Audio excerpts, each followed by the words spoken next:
Hi students, स्वागत है आपका अपने यूट्यूब चैनल मैथ्स विक्ट्री पे, जिस पे हम आज लेके आए हैं वन दरोगा की केमिस्ट्री की क्लासेस। क्योंकि आप लोगों की बहुत ज़्यादा डिमांड थी। हमारी जो वन दरोगा की पहले से क्लासेस चल रही है, जिसमें जनरल साइंस पढ़ाई जा रही है, जिसमें हमने बायोलॉजी और फिजिक्स की क्लासेस हमारी पहले से ही स्टार्ट है। आज से हमारी केमिस्ट्री की क्लासेस भी आएंगी। ठीक है, तो केमिस्ट्री पढ़ाने का जो हमारा तरीका यहाँ पे रहेगा, वो वन दरोगा का जो सिलेबस है ऑफिशियल उसमें आ रखा है, जो सिलेबस आ रखा है उसी के हिसाब से हम चलेंगे, टॉपिक वाइज हम चलेंगे। ठीक है, तो सबसे पहला ही टॉपिक जो हमारे सिलेबस में है वो हमारा है सॉलिड, लिक्विड एंड गैस। ठीक है, तो चलो शुरू करते हैं। ठीक है, तो देखो, सॉलिड, लिक्विड, गैस पढ़ने से पहले मैं तुम्हें सबसे पहले थोड़ा केमिस्ट्री का जिस्ट बता दूं कि क्या होता है, केमिस्ट्री क्या होती है। तो केमिस्ट्री क्या होती है कि पदार्थ की संरचना के बारे में, और उसमें होने वाले, जब हम कोई दो पदार्थों को मिलाते हैं या दो पदार्थों को अलग करते हैं, तो उनमें होने वाले जो परिवर्तन होते हैं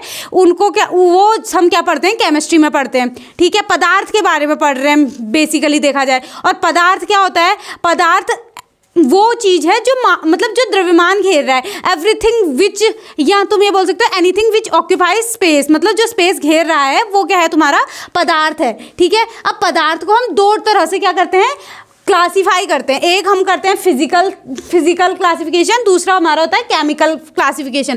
फिजिकल क्लासिफिकेशन में हमारा आता है पदार्थ की अवस्थाएं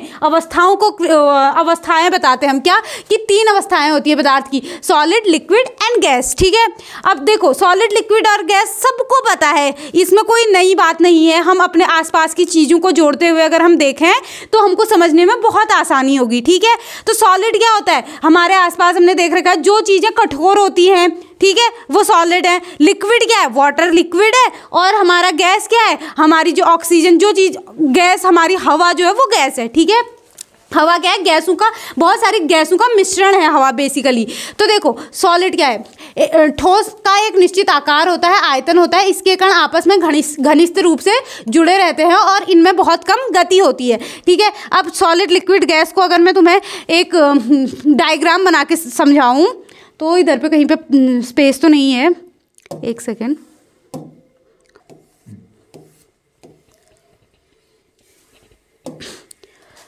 तो देखो सॉलिड, लिक्विड, गैस अगर मैं तुम्हें डायग्राम बना के दिखाऊं, ये 1 2 एंड 3। देखो अगर कोई सॉलिड है, सॉलिड इस टाइप का होगा कि सॉलिड के जो पार्टिकल्स होंगे वो टाइटली पैक्ड रहेंगे और पास पास रहेंगे सॉलिड। और लिक्विड ये होगा तुम्हारा कुछ इस टाइप का, और गैस ये होगा तुम्हारा। देखो सॉलिड क्या है, जिसके पार्टिकल क्या है, बहुत पास पास हैं।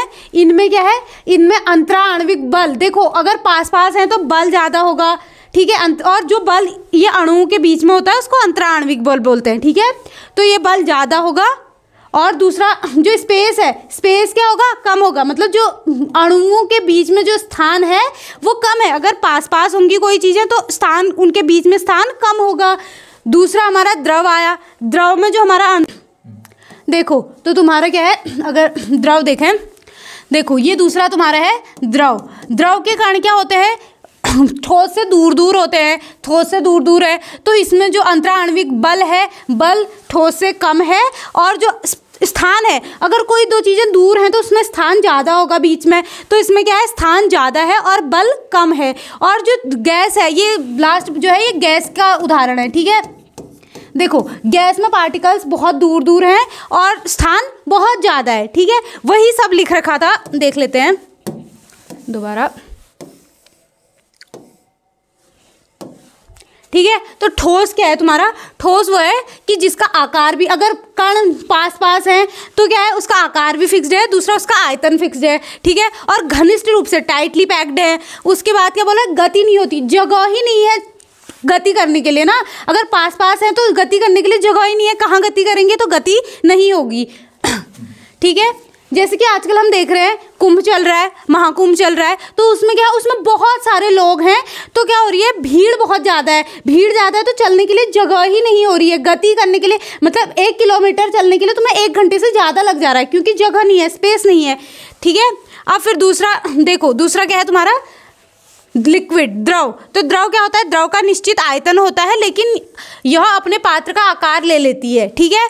इसके कण थोड़ी दूर दूर होते हैं और स्वतंत्र रूप से गति कर सकते हैं। अब ये क्या होता है, द्रव के क्या है, कण तुम्हारे थोड़ा दूर है, ठोस से दूर है और क्या कर रहे हैं, थोड़ा स्पेस है उनके पास, मतलब वो चल सकते हैं, ठीक है। उसमें गति करने के लिए वो स्वतंत्र हैं, ठीक। वाटर तुम्हारा गति करता है, ठीक है। उसका आयतन निश्चित होता है और आकार निश्चित नहीं होता है। जिस बर्तन में रख दो उस बर्तन का स्पेस, उस बर्तन का शेप ले लेता है, ठीक है। And third one is gas. Gas क्या होती है, तीसरी स्टेट जो है तुम्हारी वो है गैस। गैस का क्या होता है, आकार भी निश्चित नहीं होता और आयतन भी निश्चित नहीं होता है। और जो उसके क्या बोल रहे थे, particles of a gas are far apart and move randomly in all directions, मतलब हर डायरेक्शन में गति कर सकते हैं, ठीक है। कि गैस हमारी कहीं भी, धूप अगर हम रूम में जला दें तो क्या होता है, धूप अगर तुम रूम में, मंदिर में धूप जलाते हो तो तुम्हारे पूरे घर में खुशबू आ जाती है ना, वो इसी का उदाहरण है कि गैस तुम्हारा, गैस के पार्टिकल कहीं भी फ्रीली मूवमेंट कर सकते हैं, ठीक है। ठोस, द्रव और गैस समझ आ गया।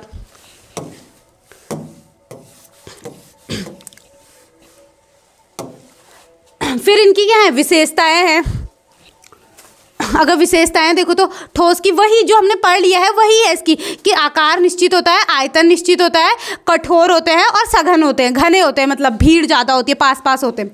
फिर बोल रहा है कण आपस में सघनता से जुड़े रहते हैं, वही चीज़ लिखी हुई है। संपीड़न क्या होता है, बहुत कम होता है। कंप्रेशन मतलब हम उनको, अगर कण पहले से ही पास पास हैं तो हम उनमें और क्या कंप्रेशन कर लेंगे, ठीक है। कंप्रेशन जीरो है, कम है, मतलब टेंड्स टू जीरो बोल सकते हो। फिर आयतन की बात करें तो ठोस का आयतन निश्चित होता है और दबाव या तापमान से बहुत कम प्रभावित होता है, मतलब हम टेम्परेचर कितना ही बढ़ाएं, कितना ही गिरा लें, वॉल्यूम में ज़्यादा अंतर नहीं आएगा। और डेंसिटी क्या होती है, डेंसिटी उसकी हाई होती है। ठोस का घनत्व अधिक होता है क्योंकि इसके कण आपस में घनिष्ठ रूप से जुड़े रहते हैं, ठीक है। फिर नेक्स्ट हमारा आया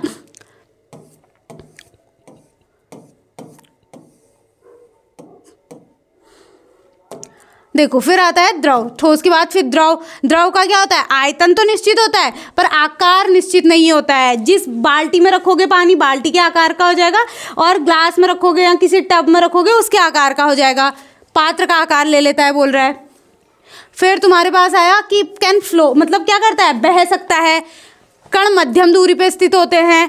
कण मतलब बहुत ज़्यादा दूर भी नहीं होते, बहुत ज़्यादा पास भी नहीं होते, मध्यम दूरी पे होते हैं। और थोड़ा क्या हो सकता है बोला है, थोड़ा संपीड़न हो सकता है, स्लाइटली कंप्रेसिव, ठीक है। देन फिर आता है तुम्हारा वॉल्यूम। वॉल्यूम क्या होता है, आयतन इसका निश्चित होता है लेकिन तापमान बढ़ने पर क्या होता है, वॉल्यूम फैल सकता है, ठीक है। Then density. डेंसिटी क्या होती है, घनत्व होता है। घनत्व ठोस से क्या होता है, ठोस से कम घना होता है, ठीक है। वही लिखा हुआ है कि द्रव का घनत्व ठोस से कम और गैस से अधिक होता है, ठीक है। और थर्ड तुम्हारी जो स्टेट आई, थर्ड स्टेट, फिजिकल स्टेट्स पढ़ रहे हैं ना हम, हाँ, तो क्या है, थर्ड स्टेट तुम्हारी गैस है। तो गैस की विशेषताएं क्या है, ना ही इसका आकार फिक्स्ड है, ना ही इसका क्या है, आयतन फिक्स्ड है। किसी भी स्थान को पूरी तरह से भर सकता है, मतलब कहीं भी, वही मैंने धूप जलाई पूरे रूम में चले गया, और वही धूप अगर तुम्हें धूप जला के गैस का ढक्कन बंद कर दो ना, उतने में ही पूरी धूप जल के पूरा धुआं बस ग्लास के अंदर ही फिट हो जाएगा, ठीक है। और अगर तुम किसी रूम में जलाओ पूरे रूम में फैल जाएगा। गैस का यह है कि किसी भी स्थान में भरो, वही मतलब वहीं पे जितने में भरोगे उतने में फैल जाएगा, कम में भरो कम में फैल जाएगा, ज़्यादा में भरो ज़्यादा में फैल जाएगा। फिर बोल रहा है कण बहुत दूर दूर होते हैं। कण हमने वही देखा था, कंटेनर में बना के देखा था कि गैस के क्या है, पार्टिकल्स बहुत दूर दूर है और अत्यधिक संपीड़नीय है। स्पेस बहुत ज़्यादा है तो क्या हो जाएगा, संपीड़न ज़्यादा हो जाएगा। जो इंटरमोलिकुलर फोर्सेस है इसमें कम है ना, इंटरमोलिकुलर फोर्सेस कम है तो इंटरमोलिकुलर स्पेस ज़्यादा है, तो स्पेस ज़्यादा है तो अगर हम क्या करेंगे, उसको कंप्रेस करेंगे तो क्या हो जाएगा, कंप्रेस हो जाएगी ना। कंप्रेस होने के लिए बीच में स्पेस होना चाहिए और स्पेस इसमें बहुत ज़्यादा है तो कंप्रेस हो जाएगी। देन फिर तुम्हारा क्या है, वॉल्यूम।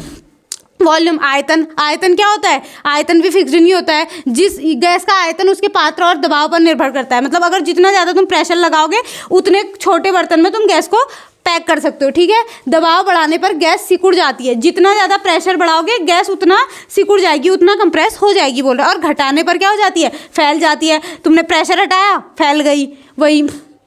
फिर तुम्हारा घनत्व आया। घनत्व क्या होता है कि गैस का घनत्व सबसे कम होता है। कोई बहुत दूर दूर पार्टिकल है, घनत्व तो उसमें वैसे ही हमारा क्या है, सबसे कम है। ये तो तुम्हें वैसे ही पता चल रहा होगा, घनत्व कम है, ठीक है।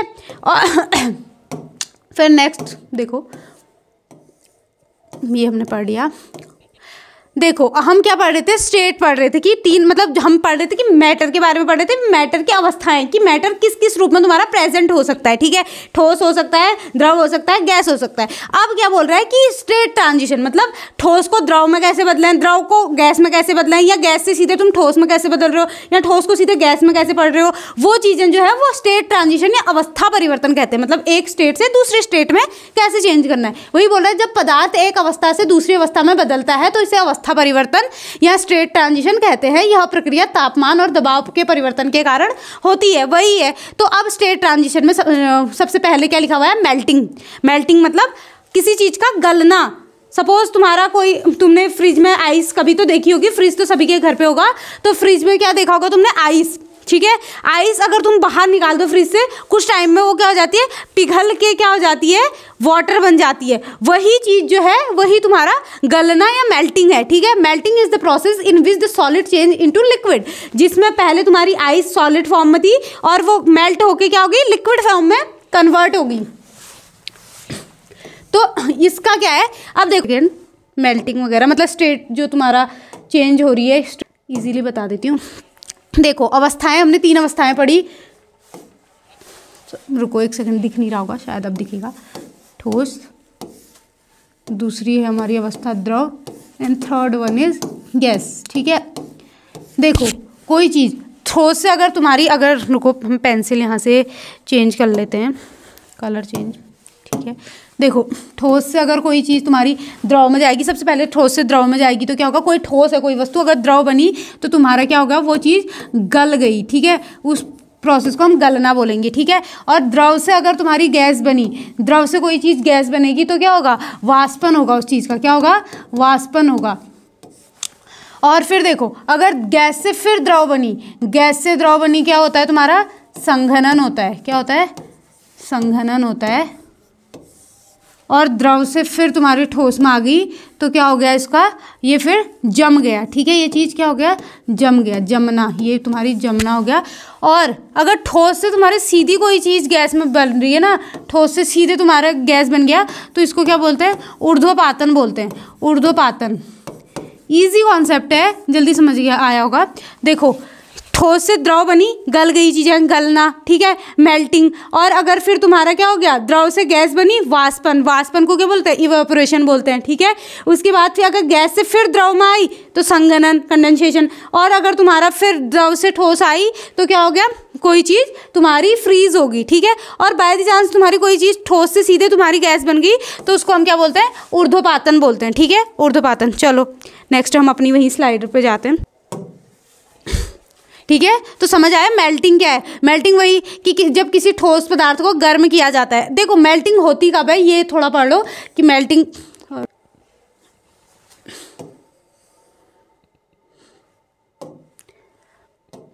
चलो रेडी, ठीक है। देखो तो अब हमारा जो है क्या है, मेल्टिंग जो हो रही है, मेल्टिंग का एक वो है कि मेल्टिंग सीधे ऐसे नहीं होगी, उस पर थोड़ा टेम्परेचर का फर्क पड़ता है, अवस्था परिवर्तन में टेम्परेचर का प्रभाव पड़ता है, ठीक है। तो मेल्टिंग कब होगी, व्हेन हीट इज अप्लाइड, मतलब फ्रिज का टेम्परेचर बहुत कम होता है इसलिए चीज़ें जम जा रही हैं, फ्रिज से बाहर निकालती है, गलने लग जा रही है, तो उनका जो टेम्परेचर है वो क्या हो जा रहा है, बढ़ जा रहा है, मतलब हीट क्या हो रही है, अप्लाई हो रही है, ठीक है। तब हमारी चीज़ें मेल्ट होंगी। फिर क्या बोला, the temperature at which a solid melts called melting point, मतलब जो हम क्या बोलते हैं, गलनांक बोलते हैं। किसको बोलते हैं, मेल्टिंग पॉइंट, जहाँ पे हमारी चीज़ें गलना स्टार्ट हो जाती है। हमारी आइस है 0 डिग्री से, फिर जब हमारा बढ़ जाता है 0 डिग्री पे, उसका क्या है, उसका मेल्टिंग पॉइंट है, ठीक है। वहाँ से वो चीज़ क्या होने लग जाएगी, आइस वाटर में कन्वर्ट होने लग जाएगी, ठीक है। ये फर्स्ट अवस्था परिवर्तन में फर्स्ट हमने देखा मेल्टिंग, गलन। दूसरा फिर देखो इसके बाद दूसरा जो आता है, दूसरा आता है तुम्हारा जमाव या फ्रीजिंग। फ्रीजिंग क्या है, फ्रीजिंग ऐसी प्रोसेस है जिसमें, freezing is a process in which liquid change into solid. क्या हो रहा है, लिक्विड सॉलिड में चेंज हो जा रहा है। लिक्विड, यहाँ पे हमने वही देखा था कि लिक्विड सॉलिड में चेंज होगा तो उसको हम क्या बोलते हैं, फ्रीजिंग बोलते हैं, जमाव बोलते हैं। जमाव कब होगा, जब तुम्हारी क्या होगी, यहाँ पे फ्रीजिंग पॉइंट ये क्या बोलता है, टेम्परेचर का लिखा नहीं इसमें, टेम्परेचर क्या होता है, मतलब ठंडा हो जाता है, ठोस में बदल जाती है। जब क्या किया जाता है, द्रव को ठंडा किया जाता है, ठीक है। ठंडा करेंगे या टेम्परेचर गिराएंगे तो अपने आप क्या हो जाएगा, लिक्विड तुम्हारा सॉलिड में कन्वर्ट हो जाएगा, ठोस बन जाएगा, ठीक है। उस और जिस टेम्परेचर पे वो जमना स्टार्ट होगा उसको हम क्या बोलेंगे, इसको हम बोलेंगे हिमांक। यहाँ पे ये लिखा हुआ है जमावांक, हिमांक बोलते हैं इसको, ठीक है, हिमांक। और दूसरा इंग्लिश में फ्रीजिंग पॉइंट, ठीक है। और पानी क्या होता है, पानी 0 डिग्री पे क्या होने लग जाता है, बर्फ में कन्वर्ट होने लग जाता है 0 डिग्री, और उसे नीचे पे बर्फ में कन्वर्ट होने लग जाता है। ये क्या है, इसका पानी का हिमांक है, ठीक है। देन नेक्स्ट जो तुम्हारा वो है क्या, स्टेट ट्रांजिशन किससे हो सकती है तुम्हारी process. Third process is evaporation, ठीक है, वाष्पीकरण। वही देखो सबसे वाष्पीकरण में क्या हो रहा है, वाष्पीकरण वह प्रक्रिया है जिसमें कोई द्रव अपने क्वथनांक से कम तापमान पर गैस में बदल जाता है। वही कि तुम्हारा क्या हो रहा है, वाष्पीकरण में तुम्हारा द्रव गैस में कन्वर्ट हो जा रहा है, ठीक है। वाष्पीकरण में भी हम क्या करते हैं, टेम्परेचर बढ़ाते हैं, तब द्रव क्या होता है, गैस में कन्वर्ट होता है। यह द्रव की सतह पर होता है जब अणु पर्याप्त ऊर्जा प्राप्त कर लेते हैं। हम एनर्जी देंगे, मतलब हीट दे रहे हैं, हीट भी तो एक एनर्जी है। टेम्परेचर बढ़ा रहे हैं तो उसकी एनर्जी में तो उसकी जो इंटरनल एनर्जी है उसी में तो चेंज आ रहा है। तो अगर हम हीट क्या देंगे तो अणु जो है वो पर्याप्त ऊर्जा प्राप्त करेंगे, पर्याप्त ऊर्जा प्राप्त करेंगे। हमने देखा है किसी को भी ज़्यादा एनर्जी होती है, दौड़ता भागता ज़्यादा है ना, जैसी एनर्जी खत्म हो जाती है तो फिर थक जाता है, फिर सो जाता है एनर्जी खत्म होकर। वही अगर ज़्यादा एनर्जी है तो द्रव के कण भी क्या होने लग जाएंगे, दौड़ने भागने लग जाएंगे, मीन्स ऊपर को चले जाएंगे और वाष्पित हो जाएंगे, ठीक है।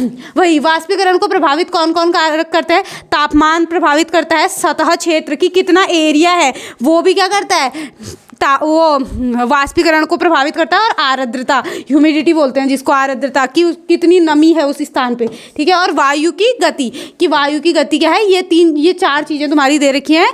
ये तुम्हारी किसको, वाष्पीकरण की प्रक्रिया को क्या करते हैं, प्रभावित करते हैं। और वाष्पीकरण का उदाहरण क्या है हमारा, वाष्पीकरण का उदाहरण वही है कि नदी तालाब कुओं का पानी सूख जाता है गर्मियों में, क्योंकि टेम्परेचर बढ़ जाता है, कणों को पर्याप्त ऊर्जा मिल जाती है तो उड़ने लग जाते हैं। और यही लिख रखा है कि खुले बर्तन में रखा पानी धीरे धीरे उड़ जाता है। बारिश के बाद गड्ढों का सूखना, ठीक है, बारिश के बाद गड्ढे सूख जाते हैं क्योंकि जो सूरज की हमारी जो एनर्जी है वो लेके क्या हो जाते हैं, सूख जाते हैं। फोर्थ बता रखा है क्या है, संघनन। संघनन में क्या हो रहा है, गैस से द्रव में कन्वर्ट हो रहा है, फिर से गैस से द्रव में, ठीक है, गैस से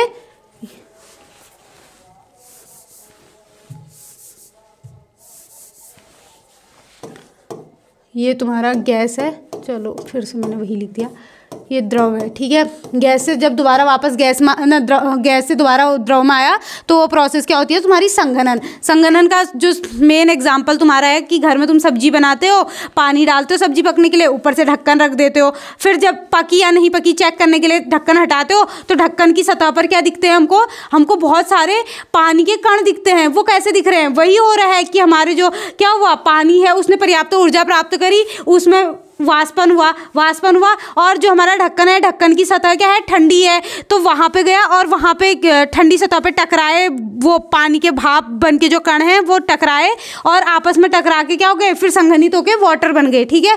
वही बोल रहा है कि संघनन वह क्रिया है जिसमें गैस ठंडा होकर द्रव में बदल जाती है। गैस क्या हो जाती है, उसकी एनर्जी खत्म हो जाती है और ठंडी होकर किस में बदल जा रही है, द्रव में बदल जा रही है। जब हवा में मौजूद जलवाष्प क्या होता है, किसी ठंडी सतह से टकराता है तो उसकी ऊर्जा कम हो जाती है और वह द्रव में बदल जाता है। इसका जो ये लाइन लिखी है, इसका अगर मैं तुम्हें एग्जांपल बताऊं तो क्या होता है, अब गर्मियां आ रही हैं, गर्मियों में तुम देखोगे फ्रिज से बॉटल निकाली तुमने और तुम टेबल पे रख के भूल गए, ठीक है, टेबल पे रखी तुमने, थोड़ी देर बाद जब तुम वापस आओगे तुम देखना तुमने ढक्कन भी नहीं खोला है बॉटल का, फिर भी बॉटल के बाहर पे तुम्हें क्या दिखेंगे, पानी के कण दिखेंगी, पानी की बूंदें दिखेंगी। वो कहाँ से आई, हमारे वातावरण में बहुत सारी गैसेज है जिसमें क्या है, जलवाष्प भी है, जो गैस है उसके साथ जलवाष्प भी है। तो जलवाष्प के अगर वो वातावरण में गैस के साथ है, इट मीन्स उसकी एनर्जी बहुत हाई है, तब वो वातावरण में है। तो बॉटल क्या है, ठंडी है, जो तुमने फ्रिज से निकाली उसका टेम्परेचर बहुत लो है और जो वातावरण की गैस है उसका टेम्परेचर बहुत हाई है। तो जब हाई टेम्परेचर वाली जलवाष्प किसके, बॉटल के साथ टकराई तो उसका टेम्परेचर क्या हो गया, गिर गया, उसकी एनर्जी क्या हो गई, कम हो गई और वो दोबारा से किस में कन्वर्ट हो गया, पानी में कन्वर्ट हो गया। यही तो प्रक्रिया है संघनन की, ठीक है, यही प्रक्रिया है संघनन की। और फिर बोल रहा है जो संघनन है यह प्रक्रिया जल चक्र, वाटर साइकिल में महत्वपूर्ण भूमिका निभाती है, क्योंकि इसी प्रोसेस के तहत हमारे क्या बन रहे हैं, बादल बन रहे हैं, पानी हमारा नदी तालाबों से सूख के वाष्पीकरण होके ऊपर गया, ऊपर फिर ऊपर का टेम्परेचर कम है, वहाँ संघनित होके फिर बादल बने और बादल बन के दोबारा बारिश होके फिर ये जल चक्र यही चल रहा होता है। ठीक है, तो संघनन इसमें भी क्या करता है, संघनन, वाष्पीकरण, ये सारी जो चीज़ें हैं ये हमारे जल चक्र में महत्वपूर्ण भूमिका निभा रहे हैं। ठीक है, उदाहरण दे रखा है संघनन का, गर्मी के दिन ठंडी, यही बोल रहा है कि गर्मी के दिन ठंडे ग्लास में पानी की बूंदें बनना, वही जो मैंने बॉटल वाला एग्जाम्पल बताया, और गर्म स्नान के बाद आईने के पर धुंध का छा जाना, वही सेम वही चीज़ें हैं, सारी चीज़ें। उसके बाद तुम्हारा टॉपिक आता है ऊर्ध्वपातन। ऊर्ध्वपातन क्या हो रहा है, ऊर्ध्वपातन देखो कि कोई ठोस वस्तु है, ठोस से सीधे तुम्हारे गैस में कन्वर्ट हो जा रही है, वो प्रोसेस तुम्हारी क्या है, ऊर्ध्वपातन की क्रिया है। और ऊर्ध्वपातन ऐसा नहीं कि सारी चीज़ें मतलब सारे तुम्हारे पदार्थ दिखाते हैं, कुछ ऐसे सेलेक्टिव पदार्थ होते हैं जो दिखाते हैं। देखो ये लिख रखा है कि ऊर्ध्वपातन वह प्रक्रिया है जिसमें कोई ठोस सीधे गैस में बदल जाता है बिना पहले द्रव में बदले। ज़्यादातर ऐसा होता है, मैंने बताया था अभी कि ठोस पहले द्रव में बदलता है, फिर द्रव से गैस में बदल रहा है, पर जो चीज़ें अगर ठोस से सीधे तुम्हारे गैस में बदल जा रहे हैं उस प्रक्रिया को हम क्या बोलते हैं, ऊर्ध्वपातन बोलते हैं। वही लिख रखा है, जब कोई ठोस बिना किसमें द्रव में बदले सीधे गैस में बदल जाता है तो उसको हम उस प्रक्रिया को क्या बोलते हैं, ऊर्ध्वपातन बोलते हैं। यह तब होता है जब कोई पदार्थ इतनी ऊर्जा अवशोषित कर लेता है कि वह द्रव चरण को छोड़ देता है। मतलब अगर ठोस को एनर्जी दी तब वो द्रव में बदलेगा, फिर द्रव को फिर एनर्जी दी तब वो गैस में बदलेगा। अब तुम इतनी एनर्जी एक साथ दे रहे हो किसी ठोस को कि उसको द्रव में कन्वर्ट होने की जरूरत ही नहीं पड़ रही है, वो सीधे गैस में कन्वर्ट हो जा रहा है। ठीक है, और इसका यह प्रक्रिया विशेष परिस्थितियों में होती है। ये क्या होती है, कुछ स्पेसिफिक कंडीशंस में होती है, सब में नहीं होती है। तुम वाटर का वो नहीं कर सकते हो, ये क्या सब्लिमेशन नहीं कर सकते हो। कुछ ऐसे पदार्थ हैं जिनका तुम सब्लिमेशन कर सकते हो जो इतनी एनर्जी एक साथ ग्रहण कर सकते हैं। सारे पदार्थ हमारी इतनी एनर्जी एक साथ ग्रहण नहीं कर सकते।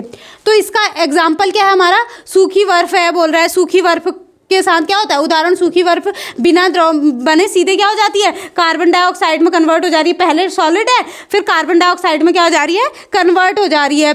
देन उसके बाद दूसरा हमारा जो सबने देखा होगा वो कपूर है। ठीक है, कपूर को हम कपड़ों में रखते हैं और कुछ टाइम बाद देखते हैं तो कपूर मिलता ही नहीं है। ठीक है, वो कहाँ गया, वो उसका क्या हुआ, सब्लिमेशन, ऊर्ध्वपातन हुआ और वो क्या हो गया, वो गैस बन गया सीधे। ठीक है, और यही चीज वहाँ तुम मतलब अगर ये कपड़ों में रखे वाला नहीं भी देखा होगा, हवन सबने देखा है। हवन में जब कपूर जला रहे होते हैं तो क्या होता है, वो सीधे जल के मतलब कहीं लिक्विड नहीं बचा होता उसका, वो सीधे उसकी गैस बन जाती है। ठीक है, ये तुम्हारा किसका, ऊर्ध्वपातन का एग्जाम्पल है ये सारी चीज़ें। तो आज की क्लास में हमने क्या क्या ये सारी चीज़ें देख ली, पदार्थ की अवस्था है, फिर अवस्था में परिवर्तन कैसा होता है। इसके बाद जो आगे की चीज़ें हैं वो हम कल की क्लास में कंटिन्यू करेंगे। आपको कितना समझ आया आप कमेंट करके ज़रूर बताना। तब तक के लिए ठीक है, टेक केयर।